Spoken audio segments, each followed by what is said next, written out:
enough. Hold Kate, still. I got it, Kate. Kate, We gotta go. I said still. Come on, Kate. Hey, look at it. Just Enough.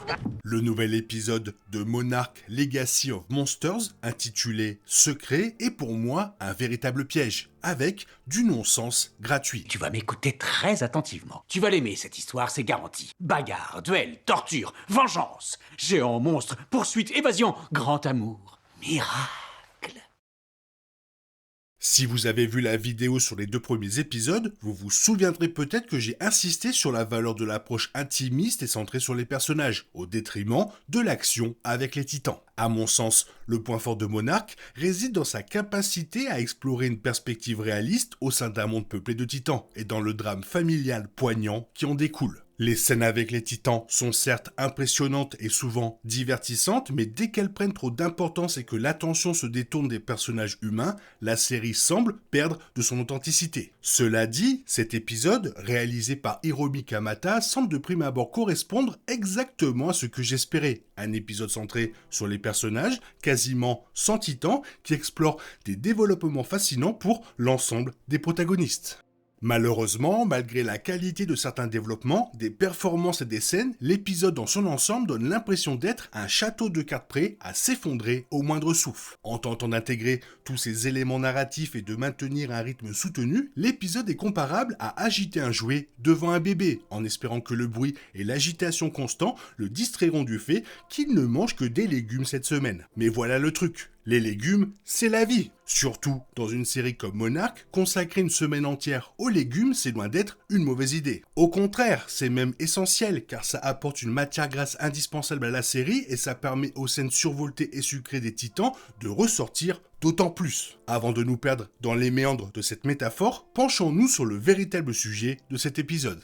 Dans la chronologie actuelle, après avoir empêché le Titan X de détruire plusieurs bateaux de passagers la semaine dernière, le bateau Monarch, à bord duquel se trouvent tous les personnages principaux, accoste. Alors que Apex Industries tente de prendre le contrôle de l'opération, les protagonistes élaborent un plan, créer un sifflet à ultrasons capable d'attirer le Titan, afin d'empêcher ce dernier d'atteindre la Terre. Pour ce faire, la plupart d'entre eux se lancent dans une mission à travers Tokyo pour récupérer l'équipement nécessaire au laboratoire d'Hiroshi. Pendant ce temps, Kate rentre chez elle à San Francisco et traverse une sorte de crise existentielle. Le tout est entrecoupé de scènes se déroulant dans le passé, où l'on voit Lee Cho et Keiko Randa tenter d'échapper à l'attrait des habitants du village côtier qu'ils ont provoqué la semaine précédente, tout en se rapprochant sentimentalement, malgré le fait qu'elle soit mariée au meilleur ami et partenaire de Lee. Sur le papier, tout cela semble prometteur et constitue un développement de personnages solide, que j'aurais vraiment aimé voir un épisode de Monarch réalisé par Kamata explorer en profondeur. Malheureusement,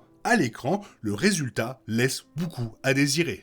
Il y a indéniablement des moments brillants, à l'image de la performance de Sawai dans son ensemble, et j'y reviens vers la fin. Jusqu'ici, son talent a été quelque peu sous-exploité cette saison, son potentiel émotionnel étant souvent tronqué au profit du rythme effréné de l'intrigue. Mais ici, le rythme ralentit, et l'actrice est enfin mise en valeur, révélant toute sa finesse et son expressivité. De même, les scènes se déroulant dans le passé, où Wyatt et Yamamoto tissent des liens, se chamaillent et finissent par céder à leurs sentiments amoureux, fonctionnent à merveille. Les interprétations sont convaincantes, la réalisation est maîtrisée et l'écriture est imprégnée de cette tension ambiguë, de ce jeu de séduction ambigu, parfaitement adapté à ce genre d'histoire. Cependant, le fil conducteur de cet épisode est au mieux absurde, au pire grotesque. Une grande partie consiste en des personnages courant dans des ruelles désertes, échangeant des conversations décousues et stériles. De ce fait, non seulement l'esthétique visuelle paraît figée et désuète, mais l'écriture et les dialogues eux-mêmes souffrent d'une dissonance marquée. Une grande partie de la bande-son a manifestement été redoublée, avec des conversations entières hors champ ou des coupures volontaires au montage. Le résultat est pour le moins bizarre et ne passe pas inaperçu. On a l'impression que l'épisode a été profondément remanié en post-production, conservant l'essence émotionnelle, mais modifiant tout le contexte a posteriori. Il y a aussi la simplicité, le côté aseptisé de certains passages narratifs qui rendent difficile de s'immerger dans le drame humain que l'épisode cherche à explorer. Par exemple, Apex Industries est un élément à part entière de l'univers Monsterverse, mais on nous répète à plusieurs reprises dans cet épisode qu'il s'agit d'une multinationale gigantesque, aux ressources financières colossales et au pouvoir immense. Alors, quand l'épisode nous révèle ensuite qu'infiltrer un espion chez Apex est aussi simple que de demander à May de solliciter une ancienne relation pour un poste chez Apex, et que dans la scène suivante, elle est justement une espionne à leur service, cela enlève toute crédibilité à cette partie de l'histoire. Globalement, j'ai toujours hâte de voir la suite de cette saison, mais je mentirais si je disais que cet épisode n'était pas décevant. J'aime beaucoup Kamata en tant que réalisateur, j'apprécie de nombreux moments avec les personnages, et j'ai même éclaté de rire, c'est un compliment, à la scène où Kurt Russell débarque déguisé en lichot des temps modernes, avec un petit béret et des lunettes soleil rondes. Malheureusement, la majeure partie de l'épisode donne l'impression d'être rempli de non-sens gratuits, donnant aux autres personnages des tâches superficielles à accomplir plutôt que des scènes ou des interactions réellement intéressantes. J'espère qu'à la fin de la saison, je pourrai au moins, avec le recul, mieux apprécier cet épisode et sa contribution à l'histoire globale, mais en l'état actuel des choses, c'est vraiment raté. L'événement principal du premier épisode de la saison 2 était l'apparition du Titan X et de Lee sortant de l'Axis Mundi après l'ouverture du portail par Kate, le kaiju tuant ensuite Nathalie Verdugo. L'épisode 2 se terminait sur Lee, échappant de justesse à la mort et parvenant à sauver ses amis du Titan X. Ces deux fins étaient riches en action et l'épisode 3 rompt ce cycle. Depuis la saison 1, il était clair que la dynamique principale de la série reposait sur l'amitié du trio fondateur de Monarch, Bill Randa, Keiko et Lee Shaw. Cependant, cette relation a toujours été fragile, car malgré son mariage avec Bill, Keiko a développé des sentiments pour Lee et les deux se sont même embrassés dans la saison 1. Cette relation a été reprise dans la saison 2. Dans l'épisode 3, Monarch voit Lee et Keiko vivre leur histoire d'amour jusqu'au bout. Plus tard, la scientifique écrit à Lee pour lui expliquer que, malgré ses sentiments, leur relation est impossible. Des années plus tard, après la disparition de ses deux plus proches amis dans l'Axis Mundi, Bill Randa, qui s'apprête à prendre le petit déjeuner avec le jeune Hiro, découvre par hasard, dans les affaires de Lee, la lettre de Keiko. L'épisode se termine avant même que l'on voit Bill lire le contenu de la lettre, mais son regard intrigué et le nom Lee écrit de la main de Keiko suffisent amplement à comprendre que Bill a enfin découvert la liaison du couple. Cela bouleverse complètement notre compréhension du Monsterverse, car la raison pour laquelle Bill a abandonné Hiroshi prend désormais un tout autre sens à la lumière de cette découverte déchirante. L'épisode 4 devrait révéler si cette interprétation est tout à fait exacte, la série ne montrant Bill découvrant la lettre de Kei qu'à la fin de l'épisode 3. Il y a de fortes chances que le prochain épisode se concentre davantage sur son contenu et sur les sentiments de Bill à sa lecture.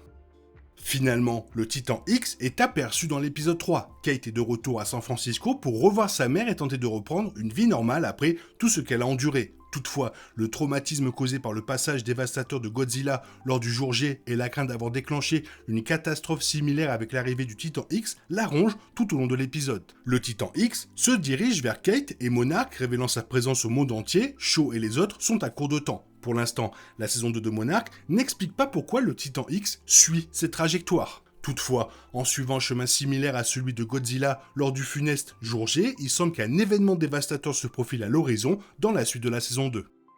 La dilatation temporelle peut être vraiment pénible. La série a déjà introduit ce concept digne de Marvel à travers l'expérience de Keiko dans Axis Mundi, le monde secret des titans accessibles uniquement par des portails spéciaux disséminés sur toute la planète. Présumée morte après les flashbacks bouleversants du premier épisode de la saison 1, Keiko est en réalité restée prisonnière de ce réseau de titans depuis le début, quelques mois seulement dans sa perception du temps, mais des décennies pour tous les autres. C'est maintenant au tour de Kate de faire face au poids de ce qu'elle a manqué, et elle ne le vit pas très bien. Si vous pensez que sa décision qui a libéré le Titan X dans le premier épisode de la saison 2 était déjà terrible, détrompez-vous. Ce n'est rien comparé à la culpabilité et au traumatisme que ressent Kate. Son retour tant attendu auprès de sa famille paisible à San Francisco est comparable à celui d'un vétéran traumatisé de retour d'une mission à l'étranger. Une apparence normale en apparence, mais une profonde détresse intérieure. Bien sûr, ce thème a été abordé dans Avengers Endgame, lorsque des héros comme Scott Lang reviennent dans un monde ravagé par le claquement de doigts de Thanos et retrouvent des membres de leur famille qui ont grandi entre-temps. Mais là où cette intrigue secondaire est généralement éphémère dans l'univers cinématographique Marvel, Monarch nous fait ressentir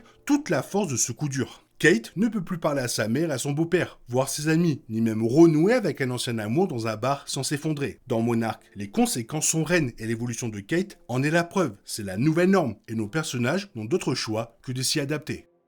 Apex Cybernetics et Monarch sont les principales organisations secrètes de la série. Monarch, sous la direction de Tim, qui n'en est pas le véritable chef, opère désormais avec Lee, Keiko et d'autres. Toutefois, dans l'épisode 3, Jason, membre d'Apex, débarque à bord du navire Monarch avec une nouvelle technologie et prend le contrôle des opérations. Cela provoque un affrontement entre les deux équipes quant à la marche à suivre, la série de science-fiction confirmant finalement les véritables intentions de Apex. Il traque Shaw et les autres et s'empare de la technologie créée par Hiroshi. Parallèlement, Tim, soupçonneux quant aux autres secrets d'Apex, demande à May de devenir son informateur au sein de l'entreprise. Grâce à elle, le but secret de la société devrait être révélé.